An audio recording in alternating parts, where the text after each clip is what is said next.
नमस्कार साथियों, मैं आज आपके सामने एक ऐसे मुद्दे को लेकर खड़ा हूं जो हमारे देश की आत्मा को चुपचाप अंदर ही अंदर खा रहा है। वो है जातिवाद। सोचिए जरा, आजादी के 75 साल बाद भी हम किस बात पर लड़ रहे हैं? सिर्फ जाति के नाम पर, धर्म के नाम पर, कुल के नाम पर, ऊंच नीच के नाम पर। आखिर क्यों? जब हम पैदा होते हैं तो क्या हमारे माथे पर लिखा होता है कि ये ब्राह्मण है, ये ठाकुर है, ये यादव है या ये दलित है? नहीं, बच्चा तो बस इंसान बनकर आता है, फिर ये भेदभाव कहां से आता है? साथियों, हमें जो भी पहचान मिलती है वो हमारे कर्मों से मिलती है, हमारे आचरण से मिलती है। अगर डॉक्टर ऑपरेशन करते समय पूछे, भाई पहले बताओ मरीज किस जाति का है, तो क्या होगा? अगर एक फौजी गोली चलाते समय पूछे कि पहले देख लूं दुश्मन किस जाति का है, तो क्या देश बचेगा? अगर एक शिक्षक पढ़ाते वक्त कहे कि आप किस जाति के हैं, मैं सिर्फ ऊंची जाति के बच्चों को ही पढ़ाऊंगा, तो समाज कहां जाएगा? दोस्तों, जातिवाद सिर्फ एक मानसिक बीमारी नहीं है, ये एक समाज को तोड़ने वाला जहर है। कई बार हम कहते हैं, अरे वो हमारे समाज का नहीं है, हमारी बिरादरी का अलग है। बताइए क्या चल रहा है? लेकिन क्या ये मौत भी जाति देखकर आती है? क्या बीमारी भी ऊंच नीच देखकर आती है?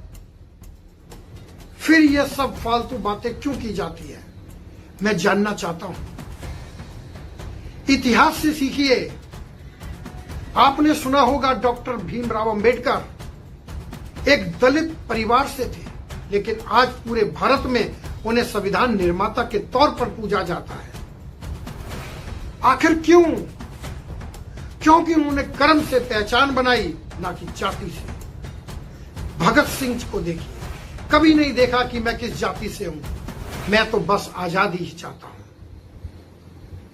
और देश गुलाम था, तब सबने मिलकर लड़ाई लड़ी।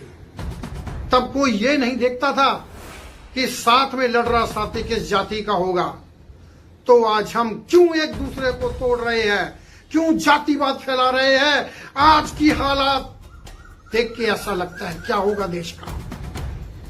आज सोशल मीडिया पर देखिए, कभी ये जाति बनाम वो जाति, कभी मंदिर में घुसने से मना किया जाता है, कभी शादी के नाम पर हत्याएं होती है। क्या यही है 21वीं सदी का भारत? एक तरफ हम चांद पर पहुंच रहे हैं, दूसरी तरफ हम अपने ही भाई को जाति के नाम पर मार रहे हैं। बड़ा मन कुंठित होता है दोस्तों ये जातिवाद का कीड़ा देखकर।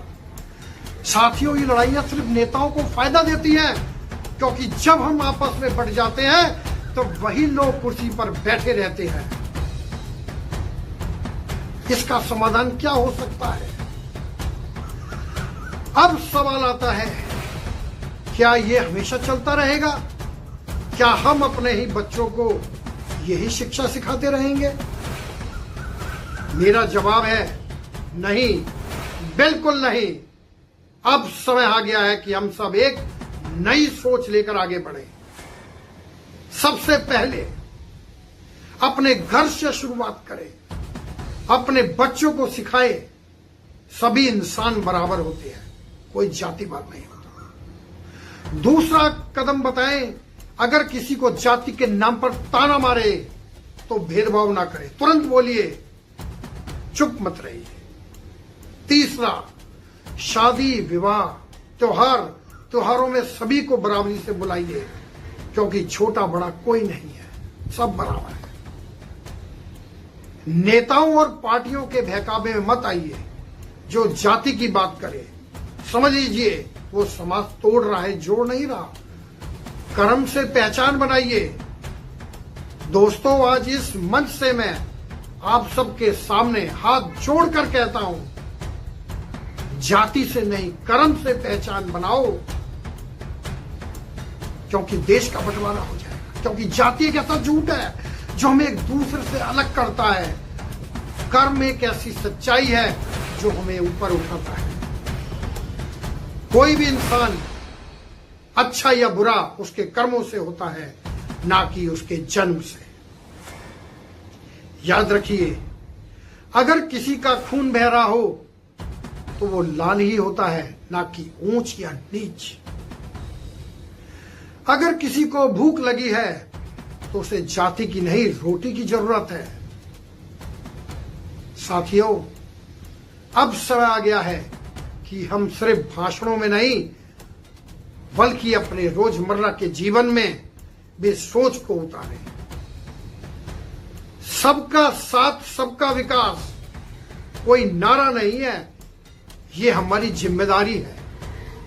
आज के बाद जब भी आप किसी को जाति के नाम पर बात करते देखें, उसे प्यार से समझाइए, भाई कर्म देख, जाति मत देख। क्योंकि देश को जाति की नहीं एकता की जरूरत है। समाज को भेद नहीं प्रेम चाहिए, और हमें खुद ऊंचा बनना है, जाति से नहीं, अपने कार्य से, अपने कर्म से। तो निवेदन है, जागिए।